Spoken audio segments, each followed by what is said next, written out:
तर नमस्कार मित्रांनो, आजपासून आपण मराठी व्याकरणसाठी एक नवीन सिरीज चालू करत आहोत. तर यामध्ये आपण सुरुवातीला पहिल्यांदा बेसिक माहिती बघणार आहोत. त्यानंतर आपण हळूहळू प्रत्येक टॉपिकचा एक एक लेक्चर कव्हर करत करत पूर्ण टॉपिक पूर्ण मराठी व्याकरण आपण कव्हर करणार आहोत. तर या सिरीजमधला आज आपला हा पहिला लेक्चर आहे. यामध्ये आपण भाषेचा विकास कसा झाला या संबंधित माहिती बघणार आहोत. चला चालू करूयात. तर इथे आपण बघू शकतो भाषेचा विकास बघण्यासाठी आपल्याला पहिल्यांदा भाषा म्हणजे काय हे माहीत पाहिजे. तर भाषा म्हणजे काय? भाषा हा शब्द मुळात भाष या संस्कृत मूळ धातूपासून तयार झाला आहे.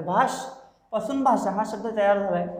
भाषेचा वापर कशासाठी असतो? तर दोन व्यक्तींमधील विचार व्यक्त करण्यासाठी. एखादा व्यक्ती बोलतो आणि दुसरा व्यक्ती ऐकतो. म्हणजे मी तुम्हाला काहीतरी सांगते, म्हणजे मी माझे विचार व्यक्त करतो. मग हे विचार व्यक्त करण्यासाठी जे साधन लागतं त्याला आपण काय म्हणतो? भाषा. कोणतेही विचार असतील किंवा एखादी कल्पना असेल किंवा एखादी भावना असेल, मी जेव्हा तुम्हाला बोलतो किंवा दुसरा कोणीतरी तुम्हाला बोलेल त्यावेळेस तुमच्या दोघांमध्ये संवादासाठी जे गरजेचे असते त्याला आपण काय म्हणतो? भाषा. तरी भाषा कशी असते? बोलणारा व ऐकणारा या दोघांच्या मधला म्हणजे त्या दोघांना जोडणारा पूल असं या भाषेला म्हटलं जातं.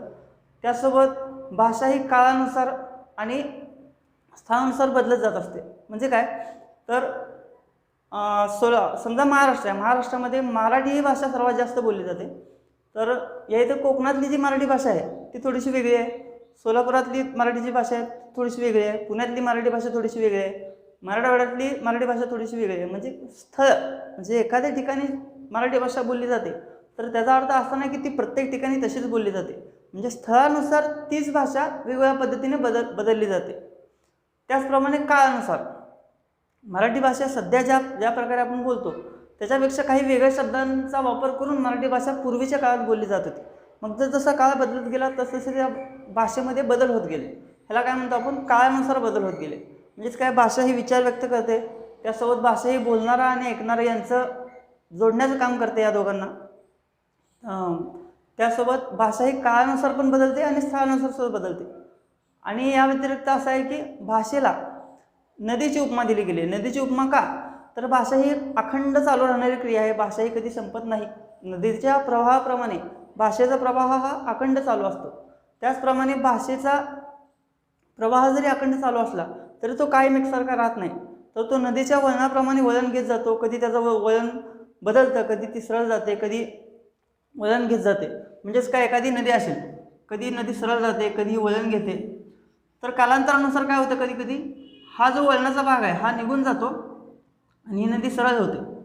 तर कधी कधी काय होतं? सरळ जाणाऱ्या नदीच्या मध्ये एखादा जर अडथळा निर्माण झाला काळाचा तर ही सरळ जाणारी नदी थोडीशी वळण घेऊन पुढे जाते.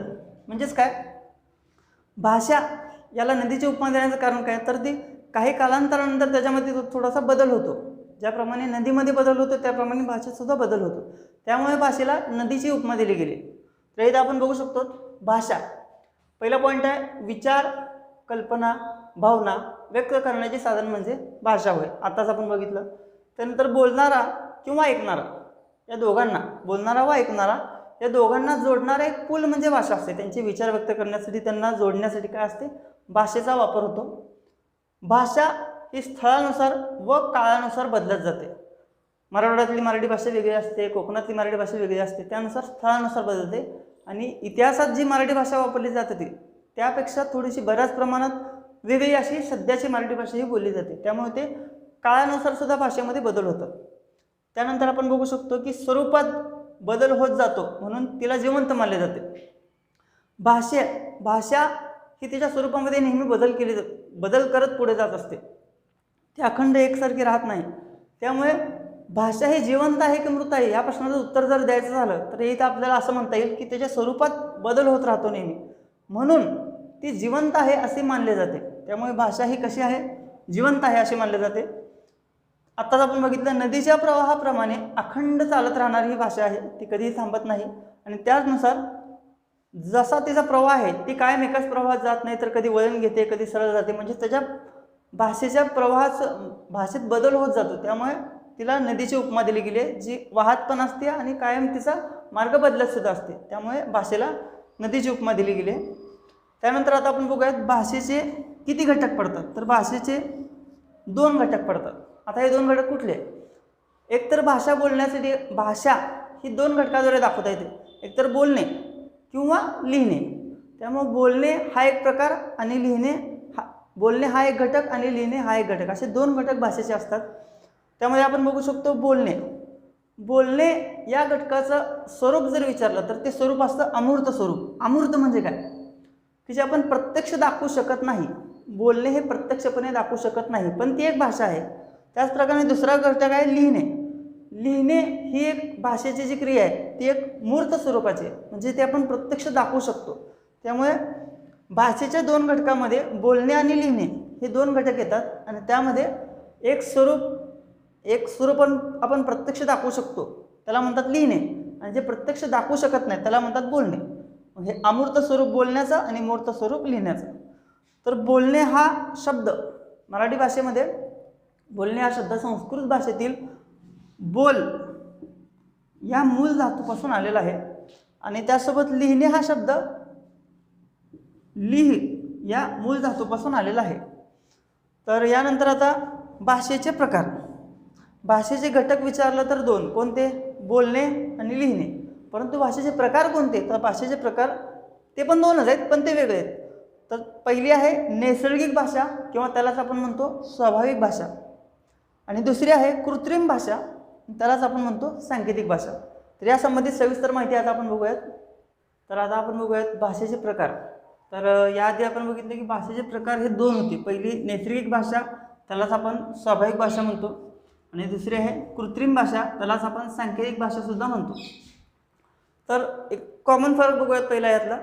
नैसर्गिक भाषा ही निसर्गतः आपल्याला मिळालेली असते, की त्याच्या नैसर्गिक भाषा शिकण्यासाठी कोणती अशी वेगळी नवीन कोणती असे एक नियम नाहीत किंवा कोणते असं स्पेसिफिक रूल्स नाहीत, त्याला आपण नैसर्गिक भाषा म्हणतो की जी निसर्गतः बोलली जाते. आणि कृत्रिम भाषा एक अशी पद्धत आहे की ज्याच्यासाठी विशिष्ट कृती करावी लागते आणि त्याला एक स्पेसिफिक एक नियम असतात, त्या नियमानुसार ती भाषा बोलली जाते, त्याला म्हणतो आपण कृत्रिम भाषा. तर इथं आपण बघू आता नैसर्गिक आणि स्वाभाविक भाषा. नैसर्गिक किंवा स्वाभाविक भाषा याचे अजून दोन घटकामध्ये त्याचं रूपांतर होतं. एक असतो आवाज आणि दुसरे असते शारीरिक हावभाव. आवाज या इथं अशा गोष्ट आहे की जो निसर्गतः आवाज निघतो. म्हणजे एक प्रकारे आता जर मी एक प्रश्न विचारला की आता मी जी बोलतोय ही नैसर्गिक भाषा आहे का कृत्रिम भाषा आहे, तर बऱ्याच जणांचं उत्तर येतं असं येईल की नैसर्गिक भाषा आहे. तर हे उत्तर चुकीचं आहे. सध्या मी जी बोलतोय ही भाषा जी आहे ती कृत्रिम आहे, त्याला एक नियम आहेत, त्या नियमानुसार ही चालते, ही भाषा कृत्रिम आहे जे मी बोलतोय. मग ही भाषा नैसर्गिकमध्ये कोणता आवाज येऊ शकतो, आपण जे बोलतोय ते तसं बघितलं तर एक नैसर्गिकच आहे, परंतु फक्त 0 ते 7 महिने म्हणजे साधारण एक 7 महिन्याच्या बालकापर्यंत त्याला बोलण्याची कला अवगत झाली नसते. त्याच्या तोंडातून जे फक्त आवाज निघतात, रडण्याचे असतील किंचाळण्याचे असतील, ते आवाज म्हणजे त्यावेळेस आपण त्यांना म्हणतो की ते नैसर्गिक आवाज आहे आणि त्याला आपण म्हणतो की ती एक नैसर्गिक भाषा आहे, म्हणजेच एक स्वाभाविक भाषा आहे, त्याला कोणताही नियम नसतो. मग त्याला आपण 7 महिन्याच्या मुलापर्यंत मुलाचे जे आवाज असतात त्या आवाजाला आपण नैसर्गिक भाषा असे म्हणतो. परंतु तिथून पुढे जेव्हा आपण बोलायला लागतो, बोलत असताना इतर घटकांपासून शिकून आपण जे काही भाषा बोलतो, आईवडिलांपासून असेल किंवा आपल्या नातेवाईकांकडून असेल किंवा जे काय आपण ऐकून जी भाषा बोलायला लागतो ती एक भाषा म्हणजे एक प्रकारचं कृत्रिम भाषा आहे, ती नैसर्गिक नाही. त्यामुळे हे एक गोष्ट लक्षात ठेवा की आपल्या मुखावाटे निघणारे जे ध्वनी असतात ते ध्वनी म्हणजे कृत्रिम ध्वनीच्या माध्यमातून आपण जे बोलतो, जे आपण अक्षरात लिहू शकतो त्याला आपण कृत्रिम भाषा म्हणतो, ते नैसर्गिकमध्ये येत नाही. त्यासोबत पाण्याचा आवाज असेल, पंख असतील, पंखाच्या फडफडणे असतील किंवा विजेचा आवाज असेल, त्यासोबत पानांची हालचाल असेल, हे सर्व जे आवाज आहेत ते पण एक नैसर्गिक आहेत, त्याला पण आपण नैसर्गिक भाषा म्हणतो. त्यानंतर पशुपक्ष्यांचे आवाज असतील, जेवढे पण पशुपक्षी त्यांचा आवाज काढतात त्याला कोणताही नियम नसतो, त्यामुळं ते आवाज नैसर्गिक भाषेमध्ये मोडतात. त्यानंतर शारीरिक हावभाव हा एक घटक त्यामध्ये मोडतो नैसर्गिक भाषेमध्ये. शारीरिक हावभाव म्हणजे काय, तर तुम्ही एक बराचसा बघितलं असेल, मूकबधीर जे लोक असतात ते स्वतःचे विचार व्यक्त करण्यासाठी ते जेव्हा बोलू शकत नाही तेव्हा ते हात वारे करतात, काही जण डोळ्यांचा वापर करतात, काही वेळेस नाकाच. म्हणजे असं नाही की फक्त मूकबधीर लोकांसाठी सुद्धा, आपण सुद्धा एखाद्या ठिकाणी समजा लायब्ररीत आहे, लायब्ररीत तुम्ही बसलेले असताल, समोरच्या व्यक्तीला काहीतरी सांगायचं असेल तर आपण प्रत्येक वेळेस बोलून दाखवत नाही, आपण फक्त हातावारे, हाताच्या खुणा किंवा डोळ्याचा वापर करून किंवा नाकाचा असेल, तोंड हलवून असेल, अशा विविध प्रकारे आपण त्यांच्याशी बोलण्याचा प्रयत्न करतो. त्याला आपण काय म्हणतो, नैसर्गिक किंवा स्वाभाविक भाषा. मग हे इथे डोळ्याने जी भाषा बोलली जाते, म्हणजे डोळ्याच्या पापण्या वर खाली करून, त्याला एक प्रकारे दुसरं एक नाव आहे, त्याला आपण नेत्रपल्लवी असे म्हणतो. आणि हाताच्या आधारे जी भाषा बोलली जाते त्याला आपण करपल्लवी असे म्हणतो. कर म्हणजे हात, आणि हाताच्या आधारे जी नैसर्गिक भाषा असते त्याला करपल्लवी, आणि डोळ्याच्या आधारे जी बोलली जाते त्याला नेत्रपल्लवी. इतर ठिकाणी बाकीचे जे अवयवांचा वापर करतो ते एक प्रकारे एक नॉर्मल फक्त हावभाव म्हणून मानले जातात, परंतु डोळ्याने जी भाषा असते त्याला नेत्रपल्लवी म्हणतात, आणि हाताचा वापर करून जी भाषा बोलली जाते त्याला करपल्लवी असे म्हणले जाते. तर इथं आपण बघितलं की आवाज आणि शरीराचे हावभाव या दोन्ही घटकातून जी भाषा निर्माण होते त्याला आपण काय म्हणतो, नैसर्गिक भाषा, किंवा त्यालाच आपण म्हणतो स्वाभाविक भाषा. आता कृत्रिम भाषा म्हणजे काय, तर कृत्रिम भाषा बोलण्यासाठी एक विशिष्ट नियम असतात किंवा एक विशिष्ट कृती करावी लागते तरच ती कृत्रिम भाषा निर्माण होते. म्हणजे काय, तर पहिला आपण बघूया ध्वनिमय संकेत. एखाद्या समुद्रात एखादी बोट जर समुद्रात गेलेली असेल आणि जर मोठं वादळ येण्याची शक्यता असेल तर आपण सायरन किंवा एखादा मोठासा काय तर ध्वनी निर्माण करून त्या बोटाला एक इशारा दिला जातो, एक संकेत दिला जातो की एखाद्या वादळ येणार आहे किंवा संकटाची परिस्थिती आहे तर तुम्ही परत या. मग ही जी गोष्ट आहे ही पण एक भाषा आहे, परंतु ही भाषा कोणती आहे तर कृत्रिम भाषा आहे. ती भाषा निर्माण करण्यासाठी काहीतरी विशिष्ट कृती करावी लागते.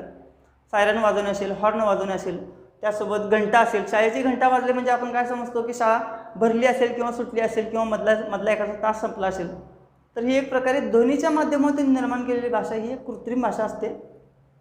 आणि इथे आपण बघू शकतो मानवी मुखातील ध्वनिमय भाषा. आता मी जे बोलतो किंवा आपण जे काही बोलतो, आपण बोलत असताना ही प्रत्येकाची विशिष्ट भाषा आहे असं नाही. काही जण वेगळ्या पद्धतीने बोलतात, काही जण वेगळ्या पद्धतीने बोलतात, त्यांचे काही व्याकरणात नियम ठरलेले असतात.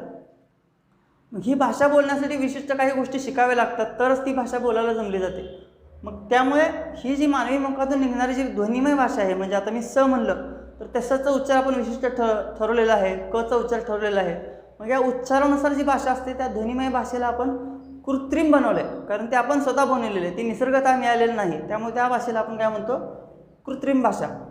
तसंच याच भाषेला सांकेतिक भाषासुद्धा म्हणतात. सांकेतिक भाषा म्हणजे काय, एखादा चिन्ह असेल, एखादा नकाशा असेल, एखादं चित्र असेल, म्हणजे आपण एखाद्या रस्ता कुठल्या दिशेला जातो हे दाखवण्यासाठी आपण एक बाण केलेला असतो, उजवीकडे जावा, डावीकडे जावा. ह्या चिन्हांच्या माध्यमातून जी भाषा असते त्या भाषेला सांकेतिक भाषा म्हणतात. त्यासोबत काही चित्र लावलेले असतात, त्यानंतर नकाशे असतात. नकाशाच्या माध्यमातून सुद्धा जी आपल्याला मार्ग सापडतो, ती मार्ग सापडण्याची गोष्ट ह्याला सुद्धा आपण काय म्हणतो की ती एक कृत्रिम भाषा आहे. तर अशा प्रकारे कृत्रिम भाषेमध्ये ध्वनीचे संकेत, मग त्यात सायरन, हॉर्न सर्व आलं आपल्या मानवी मुखातून. म्हणजे 7 वर्षाच्या पुढं जेव्हा मुलगा बोलायला लागतो, जे मूल असेल ते बोलायला लागतं, आणि बोलायला असताना तो जे भाषा शिकतो त्या भाषेला कृत्रिम भाषा म्हणतात. सांकेतिक खुणा, अक्षर असतील, चिन्ह असतील, रंग असतील, चित्र असतील किंवा नकाशा असतील, या माध्यमातून जी भाषा असते त्याला आपण कृत्रिम किंवा सांकेतिक भाषा असे म्हणतो. तर तुम्हाला फरक लक्षात आला असेल. नैसर्गिक भाषा बोलण्यासाठी कोणतेही विशिष्ट नियम किंवा विशिष्ट अटी नसतात.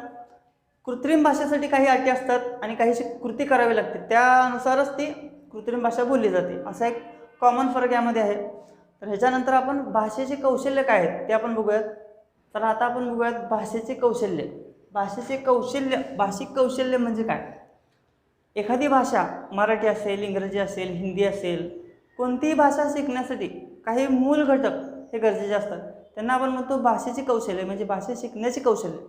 भाषा शिकण्यासाठी सर्वात महत्त्वाचा आणि पायाभूत घटक म्हणजे श्रवण. श्रवण म्हणजे काय तर ऐकणे. ज्या व्यक्तीचे कान चांगले असतात, म्हणजे जो बहिरा नसतो, त्याला एखादी गोष्ट ऐकून, एखादी भाषा ऐकून त्याला शिकता येते. त्यामुळे जे बधिर असतात त्यांना ऐकू येत नसल्यामुळे बोलण्यासाठी त्यांना थोडंसं कठीण जातं, की त्यांना शब्दच कानावर पडले नसतात, त्यामुळे त्यांना ती भाषा माहीत नसते. त्यांना बोलता येत असूनसुद्धा भाषा बोलता न येण्याचं कारण एक की ते कानाने बहिर असतात, असे काही वेळेस असतं. तर सर्वात पायाभूत घटक असतो श्रवण. श्रवण म्हणजे ऐकणे. ज्यावेळेस आपण एखादी गोष्ट ऐकतो, म्हणजे लहान असणारं मूल, त्याला जन्मल्या भाषा येत नसते, परंतु जसं तो मोठा होत जातो तसं त्याच्या कानावर शब्द पडत जात असतात, इतर लोक एकमेकात संभाषण करत असतात, त्याच्याशी बोलत असतात. मग हे जे काय त्यांच्यामध्ये संवाद चालू आहे त्या संवादातून त्याच्या कानावर पडणाऱ्या शब्दानुसार तो ती भाषा शिकत जात असतो. मग सर्वात पहिल्यांदा श्रवण, त्यानंतर मग ऐकणे आणि बोलणे ह्या दोन्ही गोष्टींचा एक मेळ होऊन संभाषण असेल, तो स्वतः बोलण्याचा प्रयत्न करत असेल, भाषण असेल, या सर्व गोष्टीतून आपण भाषा शिकत असतो. आणि जसजसं हे डेव्हलप होत जातं तसतसं त्याचे भाषेचं कौशल्य वाढत जातं. आणि एकदम शेवटी महत्त्वाचे 2 घटक राहतात, एक वाचणे आणि एक लिहिणे. सर्वप्रथम तुम्ही श्रवण केलं, लोकांना बोलताना ऐकलं, तुम्ही स्वतः बोलण्याचा प्रयत्न केलात, याच्यानंतरचा एक भाग राहतो तो वाचन, किंवा म्हणजे जे आपण बोलतो ते बोललेलं सांकेतिक खुणांच्या रूपामध्ये अक्षरामध्ये लिहिलेलं असतं. ते लिहिलेलं जेव्हा आपण वाचायला शिकतो त्यावेळेस भाषेचं कौशल्य वाढत जातं. आणि वाचायला शिकल्यानंतर जेव्हा ते वाचलेलं आपण लिहायला लागतो, सर्वात शेवटची पायरी भाषेची कौशल्यातली जेव्हा आपण लिखाण करायला लागतो, त्या व्याकरणाच्या नियमानुसार असेल, त्या भाषेच्या स्वरूपानुसार असेल, जे आपण लिखाण करतो त्या लिखाणाची शेवटची पायरी ही त्या भाषेची असते.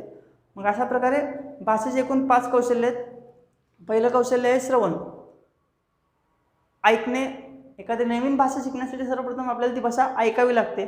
ऐकून जेव्हा आपल्याला थोडीशी त्या शब्दांची ओळख होते त्यावेळेस आपण संभाषण करायला चालू करतो.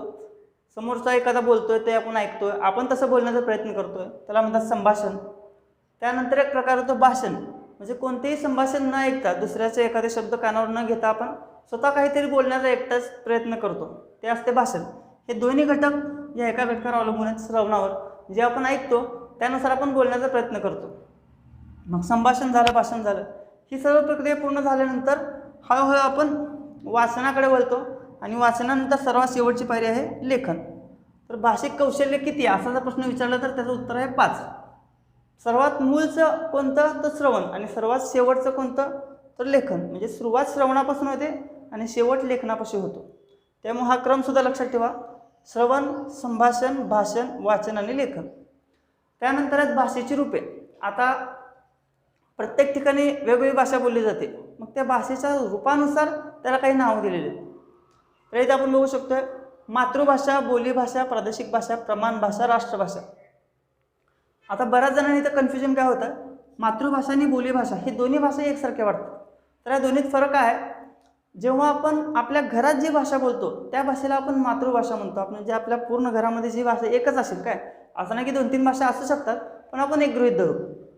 एक भाषा जी आपण आपल्या घरात मूळची बोलली जाते त्या भाषेला आपण म्हणतो मातृभाषा. मग बोलीभाषा म्हणजे काय?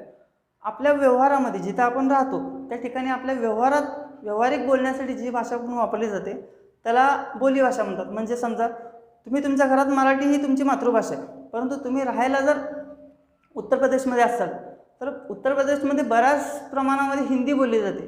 त्यामुळे तुम्ही तुमच्या आजूबाजूच्या परिसरामध्ये तुमची एखादी खरेदी असेल किंवा एखादी इतर व्यक्तींना बोलणं असेल तर त्या व्यक्तीला बोलण्यासाठी तुम्ही मराठी ही भाषा वापरण्याचं प्रमाण तिथे कमी राहील. तिथे एक वेगळी भाषा राहील, त्या भाषेला म्हणतो आपण बोलीभाषा. म्हणजे त्या ठिकाणची तुमच्या क्षेत्राजवळची व्यवहारासाठी वापरली जाणारी भाषा म्हणजे बोलीभाषा. मग ही प्रत्येक ठिकाणची वेगवेगळी बोलीभाषा ही एकच असते अशी नाही, ती वेगवेगळी असते. म्हणजे समजा हे माझं घर आहे, या घरामध्ये मी जी भाषा बोलतो त्याला म्हणतात मातृभाषा. घराच्या बाहेर पडलो, आपला जो परिसर आहे, सोसायटी असेल, एखादं शहर असेल, एखादा जिल्हा असेल, त्या जिल्ह्यामध्ये एखादीची एकच भाषा बोलली जाते जास्तीत जास्त प्रमाणात, त्याला आपण म्हणतो बोलीभाषा. म्हणजे समजा इथं ही झाली बोलीभाषा.